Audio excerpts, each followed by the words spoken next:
I tell you ಹೇಗಿತ್ತು ನನ್ನ experience and ಎಷ್ಟಾಯಿತು ಡ್ರೈವ್ ಮಾಡಿಕೊಂಡು ದುಬೈ ಗೋಲ್ಡ್ ಸೂಕಲ್ಲಿ ಬಂದಿದ್ದೀನಿ.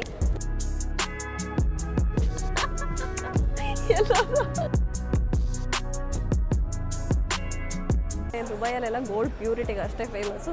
It really cheap than India ಅಂತ.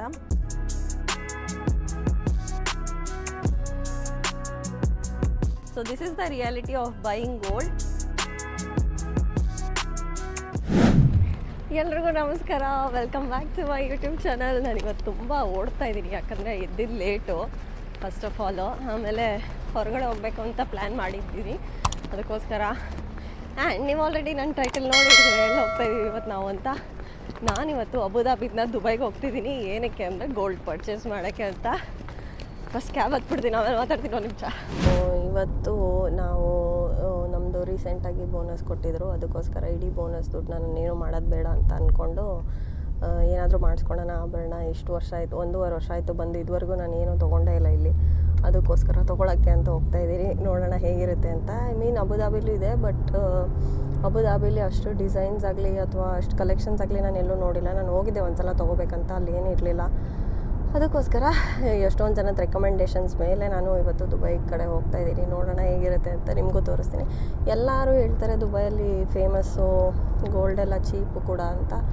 ಸೊ ನಿಮಗೆ ಗೊತ್ತಾಗುತ್ತೆ ಇವತ್ತು.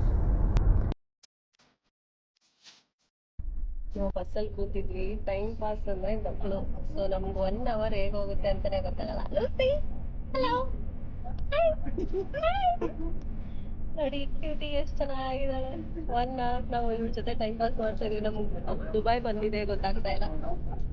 Lucy hello.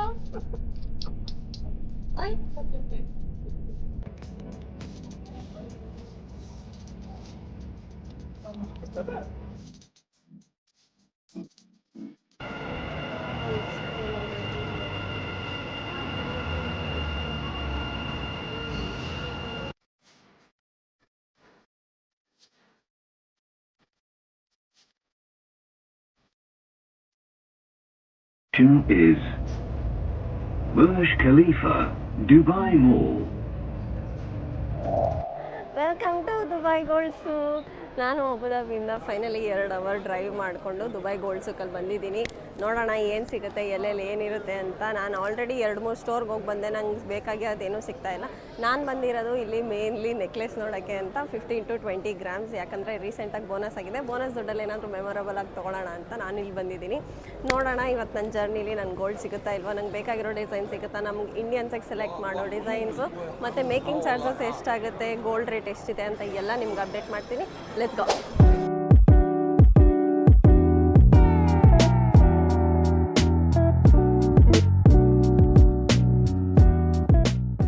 ಇವತ್ತು ನನ್ನ ದುಬೈ ಗೋಲ್ಡ್ ಸೂಕ್ ಜರ್ನಿಯಲ್ಲಿ ಜಾಯ್ನ್ ಆಗಿದ್ದು ನಮ್ಮ ಸೋಮು ಅಂತ, ನನ್ನ ಫ್ರೆಂಡ್ ಮೈಸೂರವರು. ಸೊ ಅದಕ್ಕೋಸ್ಕರ ನಾವು ಇವತ್ತು ಇಬ್ಬರು ಅವನ ತಲೆ ತಿಂದು ನಾನು ಫೈನಲಿ 1.5 ವರ್ಷ ಆದಮೇಲೆ ಮೀಟ್ ಮಾಡಿ ಇವತ್ತು ನಾವು ಗೋಲ್ಡ್ ಹುಡ್ಕೊಂಡು ಹೋಗಿದ್ದೀವಿ. ಸೊ ಕೀಪ್ ವಾಚಿಂಗ್, ನೋಡ್ತೀರಿ ನಾವು ಎಲ್ಲೆಲ್ಲಿ ಏನೇನು ಮಾಡ್ತೀವಿ ಅಂತ. ನಾವು ಫಸ್ಟ್ ಬಂದಿದ್ದೀವಿ ಕಾಂಜ್ ಅಂತ ಜ್ಯುವೆಲ್ರಿಗೆ. ಇವ್ರದ್ದು ಇನ್ನೊಂದು ಸ್ಟೋರ್ಗೆ ಹೋಗಿದ್ವಿ, ಅಲ್ಲಿ ಅವ್ರು ಹೇಳಿದ್ರು ನೀವು ಇಲ್ಲೋಗಿ ಇಲ್ಲಿ ಸಿಗುತ್ತೆ ನಿಮ್ಮ ಡಿಸೈನ್ ಅಂತ. ಸೊ ಲೆಟ್ಸ್ ಗೋ ಅಂತ. ಇಲ್ಲೆಲ್ಲ ಗೋಲ್ಡ್ನ ಎಕ್ಸಿಬಿಷನಲ್ಲಿ ಇಟ್ಟಿರೋ ಥರ ಇಟ್ಟಿದ್ದಾರೆ ನೋಡಿ. ನಂದು 15-20 ಗ್ರಾಮ್ ಸಿಗ್ತಾನೆ ಇಲ್ಲ ಎಲ್ಲೋದ್ರೂ. ದೇರ್ ಜಸ್ಟ್ ಲೈಕ್ ಅದು ತುಂಬ ಚಿಕ್ಕ ವೆಯ್ಟ್ ಚಿಕ್ಕದಾದ್ರೂ ಡಿಸೈನೇ ಸಿಗ್ತಾ ಇಲ್ಲ. ಎಷ್ಟು ಕೆಟ್ಟದಾಗಿದೆ ಅಂದರೆ ಡಿಸೈನ್ಸು. ನನಗನ್ಸುತ್ತೆ ದುಬೈಯಲ್ಲೆಲ್ಲ ಗೋಲ್ಡ್ ಪ್ಯೂರಿಟಿಗೆ ಅಷ್ಟೇ ಫೇಮಸ್ಸು, ಡಿಸೈನ್ಸ್ ಎಲ್ಲ ತುಂಬ ಖರಾಬಾಗಿದೆ. ನಾವು ಫೈನಲಿ 5 ಅವರ್ ಹುಡುಕಿ ನನಗಂತೂ ಲಾಸ್ಟ್ ಒಂದು ಡಿಸೈನ್ ಇಷ್ಟ ಆಗಿದೆ. ಯಾವ್ದು ಗೊತ್ತಾ?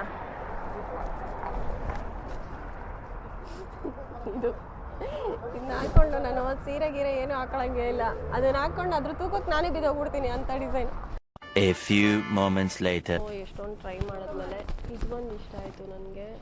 ಇನ್ನೂ ಒಂದಿದೆ, ಅದನ್ನು ತೋರಿಸ್ತೀನಿ. ಇದು ಬಂದು 15.5 ಗ್ರಾಮ್ ಇದೆ ಟೋಟಲು.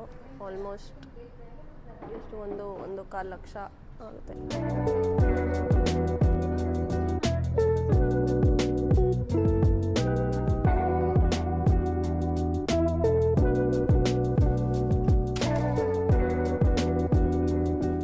ಎಲ್ಲದಕ್ಕಿಂತ ಇದು ಜಾಸ್ತಿ ಇಷ್ಟ ಆಯಿತು, ಯಾಕಂದರೆ ಇದೊಂಥರ ದೊಡ್ಡದಾಗಿ ಕಾಣಿಸ್ತಿದೆ ಆ್ಯಂಡ್ ನಂಗೆ ತುಂಬ ಚೆನ್ನಾಗಿ ಕಾಣಿಸ್ತಾ ಇದೆ ಅಂತ.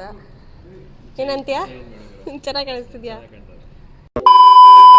ನಾವು ಆಲ್ಮೋಸ್ಟ್ ತನಿಷ್ಕಲ್ಲಿ ಸೆಲೆಕ್ಟ್ ಮಾಡಿದ್ವಿ ಅವೆರಡು. ತುಂಬ ಇಷ್ಟ ಆಯಿತು, ಬಟ್ ಅದೇನೋ ಮನಸ್ಸಿಗೆ ಸ್ಯಾಟಿಸ್ಫ್ಯಾಕ್ಷನ್ ಆಗ್ತಿರ್ಲಿಲ್ಲ. ಸೊ ನಮ್ಮ ಮನೇಲಿ ಇನ್ನೊಂದು ಸ್ವಲ್ಪ ಜಾಸ್ತಿ ದೊಡ್ಡದು ನೋಡು ಅಂತ ಹೇಳಿದ್ದಾರೆ. ಅದಕ್ಕೆ ನಾವಿವಾಗ 25-30 ಗ್ರಾಮ್ ನೋಡ್ತಾ ಇದ್ದೀವಿ. ಸಂಜೆಯಿಂದ ಸುತ್ತಾಡಿ ಇಬ್ರಿಗೂ ಸುಸ್ತಾಗಿ ಹೋಗ್ಬಿಟ್ಟಿದೆ. ಯಾರಾದರೂ ಟೀ ಕೊಟ್ಟರೆ ಚೆನ್ನಾಗಿರುತ್ತೆ. Much later.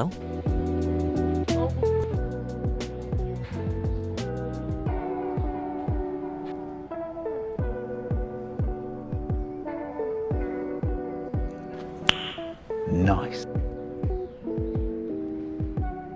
ಅಲ್ಲಿ ನಾವು ಒಂದು ಫುಲ್ ಡೇ ತಿರ್ಗದ್ಮೇಲೆ ಪಾಪ ಹುಡುಗ ಸುಸ್ತಾಗ್ಬಿಟ್ಟಿದ್ದಾನೆ. ಫುಲ್ ಡೇ ತಿರ್ಗದ್ಮೇಲೆ ಇದನ್ನು ಫೈನಲೈಸ್ ಮಾಡಿದ್ದೀವಿ. ನಾವು ಫೈನಲಿ ದುಡ್ಡು ಕೊಟ್ಟಿದ್ದೀವಿ. ಆ್ಯಂಡ್ ನಮ್ಮ ಐಟಮ್ ಎಲ್ಲಿದೆ? ಐಟಮ್ನ ತೋರಿಸಿ. ಪಾಪ ಅವ್ರ ಕ್ಲೋಸಿಂಗ್ 10 ಗಂಟೆ, ನಮಗೋಸ್ಕರ ಅಂತ ಅರ್ಧ ಗಂಟೆ ಎಕ್ಸ್ಟೆಂಡ್ ಮಾಡಿ ಇಷ್ಟೊತ್ತು ಕಾದರು. ಇವರು ನಮ್ಮ ಕನ್ನಡದವರು, ಮಂಗಳೂರವರು. ಹಾಯ್ ಅಂತ ಹೇಳಿ ನನ್ನ ವಿಡಿಯೋಗೆ. Thank you.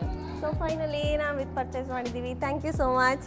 ನಾನಿವತ್ತು ಬಂದಿದ್ದು ಕಾಂಚ್ ಜ್ಯುವೆಲರ್ಸ್ ಅಂತ. ಇದು ದುಬೈಯಲ್ಲಿ ಗೋಲ್ಡ್ ಸುಕ್ಕಲ್ಲಿದೆ. ಇವ್ರ ಡೀಟೇಲ್ಸ್ ನಾನು ಹಾಕ್ತೀನಿ. ನನ್ನ ಎಕ್ಸ್ಪೀರಿಯನ್ಸ್ ಹೆಂಗಿತ್ತು ಅಂತ ಆಮೇಲೆ ಹೇಳ್ತೀನಿ.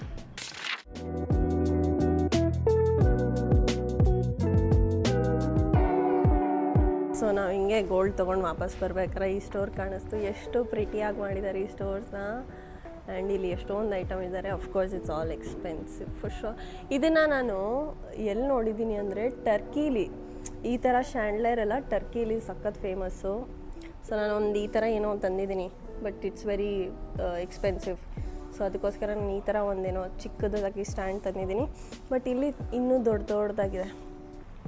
ಆ್ಯಂಡ್ ಆಲ್ಸೋ ಸೋಮುನನ್ನು ನೋಡ್ಬಿಟ್ಟು ಯಾಕೆ ಇಷ್ಟು ವೀಕಾಗಿ ಹೋಗಿದ್ಯಾ, you need some dry fruits, daily dry fruits ತಿನ್ನು ಅಂತ ಹೇಳಿದ್ಕೆ ನಾವು ಡ್ರೈ ಫ್ರೂಟ್ಸ್ ಪರ್ಚೇಸ್ ಮಾಡೋಕ್ಕೆ ಬಂದಿದ್ದೀವಿ.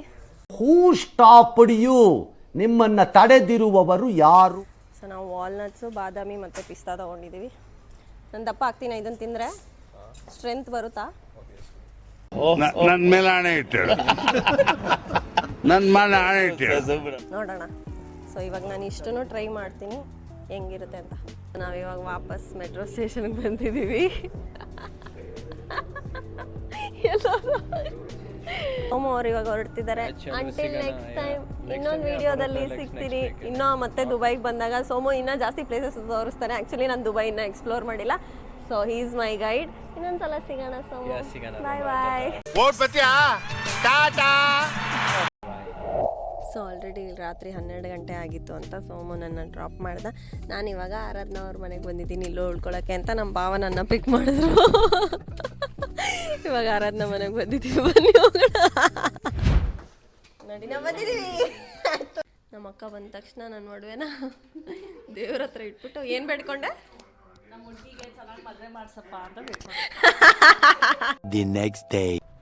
ಸೊ ಎಸ್, ನಾನು ನೆನ್ನೆ ಶಾಪಿಂಗ್ ಮುಗಿಸ್ಕೊಂಡು ಒಂದಿನ ನನ್ನ ಫ್ರೆಂಡ್ ಮನೇಲಿದ್ದು ಇವತ್ತು ವಾಪಸ್ ಬಂದಿದ್ದೀನಿ. ಐ ಹೋಪ್ ನನ್ನ ಸೆಲೆಕ್ಷನ್ ನಿಮಗೆ ಇಷ್ಟ ಆಗಿದೆ ಅಂತ ಅನ್ಕೊತೀನಿ. ಇಷ್ಟ ಆಗಿದ್ರು ಇಷ್ಟ ಆಗಿಲ್ಲ ಅಂದರೂ you can tell me in comments. So and also ನಾನು ಹೇಳಿದ್ದೆ ಐ ಟೆಲ್ ಯು ಹೇಗಿತ್ತು ನನ್ನ ಎಕ್ಸ್ಪೀರಿಯನ್ಸ್ ಆ್ಯಂಡ್ ಎಷ್ಟಾಯಿತು, is it really cheap than India ಅಂತ. So experience was good. ನಾನು ಫಸ್ಟ್ ಟೈಮ್ ಆ ಸ್ಟೋರ್ಗೆ ಹೋಗಿದ್ದಾಗಲಿ, ಆ ಬ್ರ್ಯಾಂಡಲ್ಲಿ ತೊಗೊಂಡಿದ್ದಾಗಲಿ, ನಾವು ಯಾವಾಗ್ಲೂ ಬೆಂಗಳೂರಲ್ಲಿ ತೊಗೊಂಡ್ರೆ ಯಾವುದಾದ್ರೂ ಲೋಕಲ್ ಸ್ಟೋರ್ಸಲ್ಲಿ ತೊಗೋತೀವಿ. ನಾವು ಯಾವತ್ತೂ ಮಲಬಾರ್ ಆಗಲಿ ಆ ಥರ ಈ ಥರ ಎಲ್ಲೂ ತೊಗೊಂಡಿಲ್ಲ. ಮಲಬಾರಲ್ಲಿ ನನ್ನ ಫಸ್ಟ್ ಸ್ಯಾಲ್ರಿ, ನಾನು ಫಸ್ಟ್ ಈ 1 ಗ್ರಾಮ್ ರಿಂಗ್ ಅದು ಇಲ್ಲೇ ತೊಗೊಂಡಿದ್ದು. ಇಲ್ಲೇನಂದರೆ ತೊಗೋಬೋದು ಆ್ಯಸ್ ಅ ರೆಸಿಡೆಂಟ್. ನನಗೆ ಇವಾಗ ರೆಸಿಡೆಂಟಾಗಿ ಕನ್ಸಿಡರ್ ಮಾಡ್ತಾರೆ. ಸೊ ಆ್ಯಸ್ ಅ ರೆಸಿಡೆಂಟ್ ನನಗೆ ಟ್ಯಾಕ್ಸ್ ಅಂತ ಬೀಳುತ್ತೆ.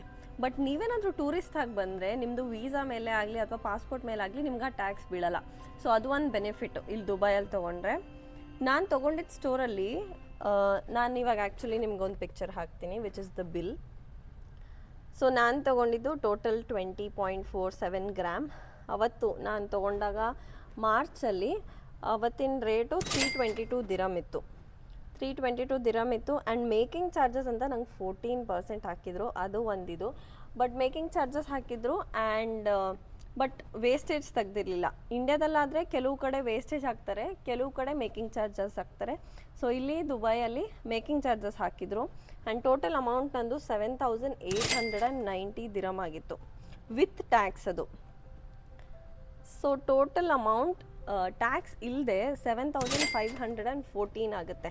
7,514 ಅಂದರೆ ಇವತ್ತಿಗೆ 23 ರೂಪಾಯಿ ತೊಗೊಳ್ಳೋಣ ಆಲ್ಮೋಸ್ಟ್ ದಿರಮ್ಸು. ಸೊ 7,541ನ 23ಗೆ ಮಲ್ಟಿಪ್ಲೈ ಮಾಡಿದ್ರೆ ಇಟ್ಸ್ 1,73,443 ರುಪೀಸ್ ಆಗುತ್ತೆ. ಅಬ್ಬಬ್ಬಬ್ಬ ಲ್ಯಾಟ್ರಿ ಇನ್ಕಮ್ ಟ್ಯಾಕ್ಸ್. ಬಟ್ ಟ್ಯಾಕ್ಸ್ ನನಗೆ ಎಷ್ಟು ಹಾಕಿದ್ರು ಅಂದರೆ ಆಲ್ಮೋಸ್ಟ್ 375 ದಿರಮ್ ಟ್ಯಾಕ್ಸ್ ಹಾಕಿದ್ರು. ಸೊ 375 ಅಂದರೆ ನನಗೆ 8,625 ರುಪೀಸ್ ಟ್ಯಾಕ್ಸ್ ಹಾಕಿದ್ರು. ಬಟ್ ನನ್ನ ಅಪ್ಪ ಅಮ್ಮ ರೀಸೆಂಟಾಗಿ ಬಂದಿದ್ರಲ್ಲ, ಸೊ ನಾನು ಅಲ್ಲಿವರೆಗೂ ನಾನು ಈ ಒಡವೆನ ತೊಗೊಂಡು ಹೋಗಿರಲಿಲ್ಲ ಇಂಡಿಯಾಗೆ. ಇವಾಗ ಆಲ್ರೆಡಿ ತೊಗೊಂಡೋಗಿದ್ದಾರೆ, ಅದಕ್ಕೆ ನಾನು ತೋರ್ಸೋಕ್ಕಾಗ್ತಾಯಿಲ್ಲ. ಸೊ ಅವ್ರು ಬಂದಿದ್ರಲ್ಲ, ಸೊ ನಾನೇನು ಮಾಡಿದೆ, ನನ್ನ ಬಿಲ್ನು ತೊಗೊಂಡೋಗಿ ನಾನು ಮುಂಚೆನೇ ಹೇಳಿದ್ದೆ ಈ ಥರ ಬರ್ತಿದ್ದಾರೆ ಅಂದರೆ. ಅವರೇ ನಂಗೆ ಐಡಿಯಾ ಕೊಟ್ಟಿದ್ದು, ಯಾರಾದರೂ ಬರೋರಿದ್ದರೆ ಅವ್ರ ಹೆಸ್ರಲ್ಲಿ ತೊಗೊಂಡೋಗಕ್ಕೆ ಹೇಳಿ, ಆವಾಗ ನಿಮ್ಗೆ ಈ ಟ್ಯಾಕ್ಸ್ ರೀಫಂಡ್ ಆಗುತ್ತೆ ಅಂತ. ಸೊ ಅವ್ರು ವಾಪಸ್ ಬಂದಮೇಲೆ ನಾನು ಈ ಬಿಲ್ನ ಅವ್ರಿಗೆ ವಾಪಸ್ ಕೊಟ್ಟೆ. ಅವ್ರು ನ್ಯೂ ಬಿಲ್ ಜನ್ರೇಟ್ ಮಾಡಿ ನನಗೆ ಈ ಟ್ಯಾಕ್ಸ್ ತೆಗೆದ್ರು. ಸೊ ಟೋಟಲ್ ನಾನು ಈ ನೆಕ್ಲೆಸ್ಗೆ ಕೊಟ್ಟಿರುವಂಥ ಮೊತ್ತ ಬಂದು 1,72,822 ರುಪೀಸು. ನಾವು ಇದನ್ನೇ, ನಂಗೆ ಗೊತ್ತಿಲ್ಲ ಬೇರೆ ಸ್ಟೋರಲ್ಲಿ ಎಷ್ಟು ಲೆಕ್ಕ ಹಾಕ್ತಾರೆ, ಏನು ಲೆಕ್ಕ ಹಾಕ್ತಾರೆ ಅಂತ. ಇಟ್ ಇಸ್ ಜೆನ್ಯೂನ್ಲಿ, ನಾನು ನಮ್ಮ ಮನೆ ಹತ್ರ ಒಬ್ಬರು ಗೋಲ್ಡ್ ಶಾಪ್ ಇದೆ, ಅವ್ರ ಹತ್ರ ಕೇಳಿದಾಗ ನಾವು ಸುಮ್ಮನೆ ಕೇಳಲಿಲ್ಲ ಎಷ್ಟಾಗುತ್ತೆ ಏನಾಗುತ್ತೆ ಅಂತ. ಈ ಡಿಸೈನ್ ಕಳಿಸ್ಬಿಟ್ಟು ಎಷ್ಟು ಮಾಡ್ಬೋದು ನೀವು ಈ ಡಿಸೈನ್ಗೆ, ಇಷ್ಟೇ ವೆಯ್ಟ್ಗೆ ಎಷ್ಟಾಗುತ್ತೆ ಅಂತ. ಸೊ ಅವರು ಕೂಲಿ ವೇಸ್ಟೇಜು, ಮೇಕಿಂಗ್ ಚಾರ್ಜಸ್ ಇರಲಿಲ್ಲ ಅವ್ರ ಹತ್ರ. ಸೊ ಕೂಲಿ ವೇಸ್ಟೇಜ್ ಹಾಕಿ ಅವರು 1,90,000 ಸಮಥಿಂಗ್ ಹೇಳಿದ್ರು. But it is above 1,90,000 Ish. So it's almost like ನಾನು ಒಂದು 12,000 ಉಳಿಸಿರೋ ಥರ. ಅದಾದಮೇಲೆ ನಾನು ಈ ಪರ್ಚೇಸ್ ಮಾಡಿದ್ಮೇಲೆ ನನಗೂ ಒಂದು ಸ್ಟೋರ್ ಗೊತ್ತಾಯಿತು, where they have zero wastage or zero making charges, which is more beneficial. But ಅಲ್ಲಿ ಈ ಥರ ಆರ್ನಮೆಂಟಲ್ ಜ್ಯುವೆಲ್ರಿ ಸಿಗಲ್ಲ. ಅಲ್ಲಿ ಪ್ಲೇನ್ ಚೇನ್ಸ್ ಆಗಲಿ, ಬ್ರೇಸ್ಲೆಟ್ಸ್ ಆಗಲಿ ಆ ಥರ ಸಿಗುತ್ತೆ. ಸೊ ನನ್ನ ಅಪ್ಪ ಅಮ್ಮನ ಕರ್ಕೊಂಡು ಹೋಗಿದ್ದೆ ಆ ಸ್ಟೋರ್ಗೆ. ಆ ವ್ಲಾಗು ನೆಕ್ಸ್ಟ್ ಮುಂದಿನ ಸೀರೀಸಲ್ಲಿ ಬರುತ್ತೆ. ಸೊ ಕೀಪ್ ವಾಚಿಂಗ್, ಅಲ್ಲಿ ನೋಡಿ. ಆ್ಯಂಡ್ ಆಲ್ಸೋ ಅವರು ಗೋಲ್ಡ್ ರೇಟ್ಗಿಂತ ಪರ್ ಡೇಗೆ 3 ದಿರಮ್ ಕಮ್ಮಿ ಕೊಡ್ತಾರೆ. ಸೊ ಆ ಜ್ಯುವೆಲ್ರಿ ಶಾಪ್ದು ವ್ಲಾಗ್ ಮಾಡಿದ್ದೀನಿ, ಇನ್ನೇನು ಬರುತ್ತೆ. So this is the reality of buying gold. Yes, there is difference between buying gold in India and buying gold in Dubai. ಹೌದು, ಸ್ವಲ್ಪ ಮೊತ್ತ ಚೇಂಜ್ ಆಗುತ್ತೆ, ದುಬೈಯಲ್ಲಿ ಸ್ವಲ್ಪ ಚೀಪ್ ಆಗುತ್ತೆ. ಬಟ್ ಅದೇ ನೀವು ಟೂರಿಸ್ಟಾಗಿ ಬಂದರೆ ತೊಗೊಂಡೋಗೋದು ನಿಜ ಈಸಿ. ರೆಸಿಡೆಂಟಾಗಿ ನಮಗೆ ಟ್ಯಾಕ್ಸ್ ಬೀಳುತ್ತೆ. ಇಲ್ಲ ಯಾರಾದರೂ ಬರೋರಿದ್ರೆ ಈ ಥರ ಐಡಿಯಾ ಉಪಯೋಗಿಸ್ಬೋದು ಅಷ್ಟೇ. ಬಟ್ ಗೋಲ್ಡ್ ಕ್ವಾಲಿಟಿ ಆಗಲಿ ಅಥವಾ ಡಿಸೈನ್ ಆಗಲಿ ನನಗೆ ಇಷ್ಟ ಆಯಿತು. ಸೊ ನಿಮಗೆ ನನ್ನ ನೆಕ್ಲೆಸ್ ಇಷ್ಟ ಆಯಿತಾ ಅಂತ ಕಮೆಂಟ್ ಮಾಡಿ. ಈ ವ್ಲಾಗ್ನ ಇಲ್ಲಿಗೆ ಎಂಡ್ ಮಾಡ್ತಾ ಇದ್ದೀನಿ. ನಾನು ನಿಮ್ಮ ಬೆಂಗಳೂರು ಹುಡುಗಿ, signing off. Don't forget to like, comment and share.